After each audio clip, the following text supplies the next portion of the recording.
তুরাগ নদী দখল করে গড়ে তোলা আলোচিত আমিন মোমিন হাউজিং উচ্ছেদের মধ্য দিয়ে শেষ হলো ঢাকার আশপাশের নদী মুক্ত করতে বিআইডব্লিউটি এর অভিযান। এতে যোগ দেন গতকাল সরিয়ে নেয়া ঢাকা বন্দরের যুগ্ম পরিচালক AKM আরিফ উদ্দিনও। 12 দিনের অভিযানে প্রায় 2000 স্থাপনা গুড়িয়ে দেওয়া হয়েছে। তবে ভাঙা হয়নি বুড়িগঙ্গা ও হাইক্কা খালের মোহনায় অবস্থিত 10 তলা ভবনটি। মাহমুদ রাকিবের রিপোর্টে বিস্তারিত। উপর মহলের নির্দেশে মঙ্গলবার নদী উদ্ধারের অভিযান যেখানে স্থগিত হয়েছিল, বুধবার সকালে মোহাম্মদপুর বসিলার অবৈধ আমিন মোমিন হাউজিংয়ের সেখান থেকে উচ্ছেদ শুরু করে বিআইডব্লিউটিএ। গুড়িয়ে দেওয়া হয় অর্ধ শতাধিক কাঁচা পাকা স্থাপনা সহ অসংখ্য বাণিজ্যিক প্লটের সীমানা প্রাচীর।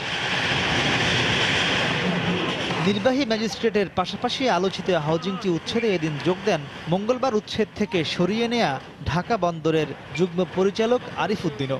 এ সময় দেখা যায় ভূমির নকশা অনুযায়ী বসিলা ব্রিজের পর তুরাগ নদীতে দুটি চ্যানেল ছিল। তবে গত কয়েক বছরে মূল চ্যানেলের পুরো 36 বিঘা নদী ভরাট করে চ্যানেলটি পুরোপুরি বন্ধ করে দিয়েছে আমিন মোমিন হাউজিং। যদিও উচ্ছেদ চলাকালে হাউজিংটির আইনজীবী এসে দাবি করেন বিআইডব্লিউটি অবৈধভাবে উচ্ছেদ অভিযান চালাচ্ছে। আমাদের যে জায়গাটা সেখানে আমাদের বৈধ কাগজপত্র রয়েছে, অত আমাদেরকে উচ্ছেদ করা হলে সেটা অবৈধ হবে আইনগত। এখানে কোনো প্রকার আইন কিন্তু ফলো করা হয়নি, কোনো প্রকার বিধান কিন্তু তারা তোয়াক্কা করেনি। অবশ্যই এখানে lakh lakh metric ton rubbish ফেলানো হয়েছে, বালি ফেলানো হয়েছে। সরকার কেন এত টাকা খরচ করে এই ইয়ে করবে? এখানে অবশ্যই তাদের কাছ থেকে এইটার ক্ষতিপূরণ এবং এই যে আমাদের চ্যানেল পুনর্নির্মাণ যে ব্যয়, অবশ্যই এই সমস্ত ভরাটকারীদের কাছ থেকে তোলার ব্যবস্থা নেওয়া হবে। উচ্ছেদ পরিদর্শনে এসে বিআইডব্লিউটি এর পরিচালক জানান, যারা তুরাগের জায়গা দখল করেছে তাদের আইনের আওতায় আনা হবে।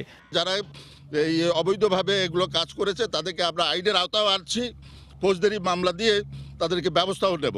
খনন যেভাবে আমরা এখানে এক্সকেভেটর দিয়ে কাজ হচ্ছিল, এভাবে আসলে সেটা হবে না, হয়তো বড় বৃহৎ পরিসরে চিন্তা ভাবনা করতে হবে।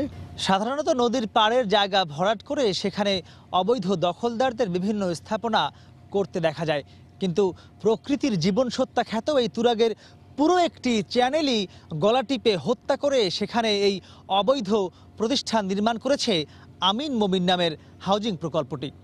তাই স্থানীয়রা প্রত্যাশা করছেন কষ্টসাধ্য হলেও শুধু উচ্ছেদই নয়, পুরো জায়গাটি খনন করে সেখানে আবারও প্রবাহমান তুরাগকে ফিরিয়ে আনবে বিআইডব্লিউটিএ।